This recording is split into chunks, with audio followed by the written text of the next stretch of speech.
Hey guys, welcome back to Andy's Dinosaur Reviews, and today we are going to check out the final of the new Roar Strikers figures, as we have a brand new version of the Sinoceratops. And this is a figure we have had a few times now. I think this is the third version of the Sinoceratops. Could be wrong, but I'm pretty sure it's the third version.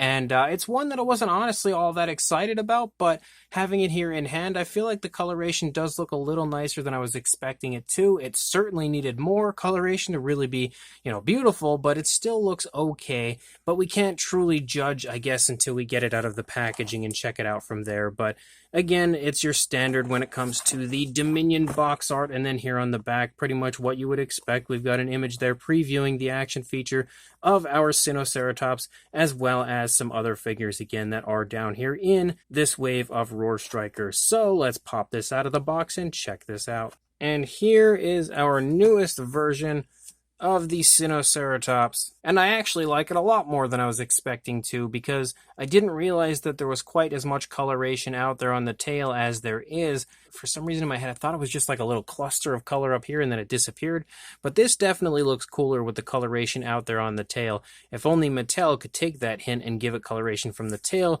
to the head, it would look a lot nicer. But I still feel like it looks pretty good. It definitely would have, benefited from more color on the main body, even if it was just like a coloration on the underside or something, or even painted nails. It could have looked better, but it doesn't look terrible either way. And the only other thing that I'm really picking up on that is certainly an eyesore for this figure is the fact that they, for some reason, painted a lot of the spikes here and everything, which I do appreciate, but we left some without paint, like these two, and then the one here in the cheek area. Like, it doesn't make sense to me to paint all of these, especially some of these little ones, and then neglect ones like this that are super obvious and really, pretty big spikes on the head of the Sinoceratops. So some downsides already that we can pick up on right away, but let's go ahead, jump straight to a closer look at this right now. Now, one thing to take note of with this figure is that the sculpt is definitely the same. I don't notice any difference as far as the main body goes or the head or anything. I mean, the tail may be different, but I doubt it. I would think it's probably the same tail. I did have a Sinoceratops out here a few moments ago just to kind of compare and contrast, just to make sure it was the same sculpt, but it's one that I have that's in box, so I'm only able to look from like the hip region to the head. I couldn't really tell what the tail looked like, and the other ones are kind of buried in my shelf over here. I couldn't even find them when I was looking for them, so I'm not entirely sure where my others are to bring in and compare with this, but everything to me looks the same, and I can completely see for sure that the body and then the head and everything is definitely the same. So the only thing we really need to go over would be the coloration, which would be the main difference between this and the older releases. So straight away you can see that the majority of the figure is a nice light green, and I actually do like the light green. I think the light green is a pretty appealing look for the figure. Like if you took a nice dark wash and applied it to this, or even like a grayish wash, that detail would pop and it would look super realistic. So the tone of color definitely is something I could see being on a Ceratopsian like this. You've also got some splotches of yellow there around the eye socket area leading up toward the snout. And I think that coloration also looks pretty nice, and it's shocking to me that it looks as good as it does, because that yellow is a pretty light coloration and the green is a pretty light coloration. And normally, in my opinion, when you add two different lighter colors to a dinosaur, they don't really play off of each other all that well, but somehow this does, and I actually think it looks pretty good with those two tones of color added to it. You can also see here in the beak we have a nice dark brown. There's also a heavy gloss coat on the beak, as well as all of the spikes and everything that all continue to have that same dark brown coloration. You can see that gloss coat really shines, which, could be perceived as a realistic aspect. Maybe, maybe not. It's really hard to tell, but either way, it definitely has a strong glossy look. Again, we do have that spike here on the side that was neglected as far as paintwork goes, which is a downside. Same deal for these two up here on the top of the head of our Ceratopsian. But then you have like a ton of them that kind of run the outer edge of the frill, and they are all painted, and actually painted pretty nicely for the most part. Like, none of them look too bad or anything. They all look fairly precise as far as the paintwork. All, again, contain that gloss coat to them as well. As you continue to move through the figure, though, you'll see that we don't have any other coloration. Like, there's just nothing to this. And in fact, I actually don't even notice a speckling, which is a shame because I feel like the speckling could have added just a little extra color. Like, even if it was like that dark brown speckling, I think that would have been the best option to go with to add a little extra color variation to the figure.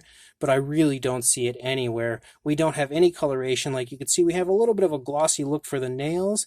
So that's definitely a little bit of a plus, similar to what we have up here with the horns and everything. We do have a glossy look for the nails, just no actual nail paint. And then we don't get any more coloration on our Sinoceratops until we get back here into the hip region. And then right above the hip region, you can see some more of that same splotchy yellow that we saw up on the face start to take shape, and that runs here out onto the tail. And not only does it run out onto the tail, but it starts to completely overtake the back half of the dinosaur. And you can see that as we lead out into the tail eventually is that yellowish tone entirely. Like, that is just everywhere. You can see it looks cool because it kind of splotches in up here. It's kind of an abrupt transition down here, but either way, I still think it looks pretty nice. We also do have some of that yellowish coloration up here on the frill of our ceratopsian, which I did forget to mention when I was up here. You can see that we have that yellowish coloration that kind of just splotches all around the center of the frill, running out here toward the edges and then kind of leaking down.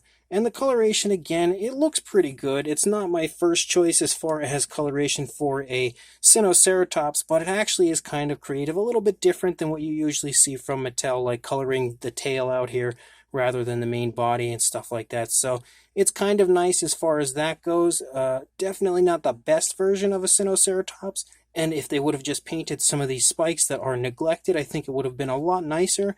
Like, that would have been the way to improve this one completely, would just be if painted those, give it that kind of brown speckling, and then paint the nails, and you would have had a beautiful version of the Sinoceratops. But still, I actually do like this one quite a bit more than I expected to. As far as articulation goes, you of course have the neck articulation. You can see the head can wobble, a little bit right there. It can definitely go up and down, but if I move it, it's going to start roaring at me, and we don't want to do that quite yet. You also have leg articulation forward and back. It definitely goes out away from the body a little bit. You can see it can go in and out a little there. And then you have leg articulation on the rear legs, forward and back. Not really so much as far as going out, maybe slightly. You can see just a little hobble there, a little wobble.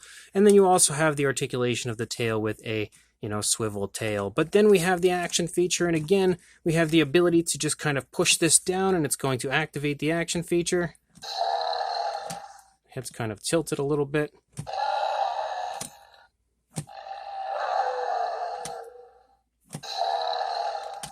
Pretty nice herbivore noises, and pretty much exactly the type of, action feature you would like to see on a Sinoceratops.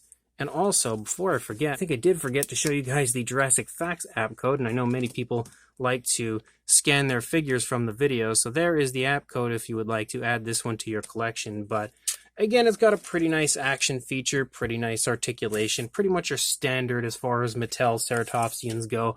For a length, I would say the tip of the horn there is probably the longest point to the tail.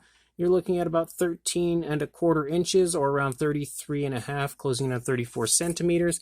And then for a height to the top of our frill, about 5 inches, or around 12½ centimeters. For a size comparison, there is Mr. Papo T-Rex, the Attack Pack Colovosaurus, and Robert Muldoon from the Mattel Jurassic World toy line next to our brand new Roar Strikers Sinoceratops. And I don't feel like we need very many comparisons this time around because we've had this figure numerous times in the past, and again, size-wise, it's the same size as all of the previous Sinoceratops. So if you have a Sinoceratops, a Triceratops, or, Pachyrhinosaurus, any of the ceratopsians that are like the Roarivore type or Roar Attack, you definitely would already know roughly what the size of this one is because it follows that same size range, especially as far as the Sinoceratops goes from the previously released versions, but still pretty darn nicely sized, again being a Roar Strikers figure. So this brand new Mattel Jurassic World Dominion Roar Strikers Sinoceratops is actually pretty fun.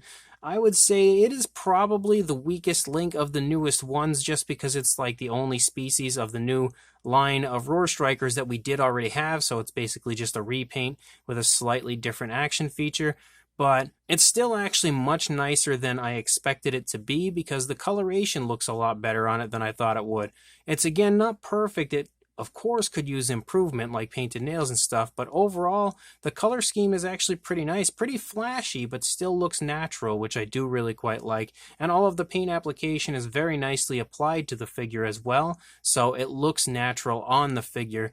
Of course, outside of the missing paint on the spikes of the face, that's the probably I would say the biggest downside for the figure would be the missing paint on the spikes of the face. I do, however, love the fact that we have just pure black eyes with a nice gloss coat for them, because previously Mattel was kind of giving their Sinoceratops and stuff like, eye color and then a pupil, and they were like, at one point we had like a green pupil and stuff. It was weird. So I really like the black paint for the eye, just straight up black coloration with a gloss coat. I think it looks a lot nicer on the figure, and definitely is a lot more natural overall. The sculpt, of course, is fantastic. It's a Mattel sculpt. They're always super highly detailed.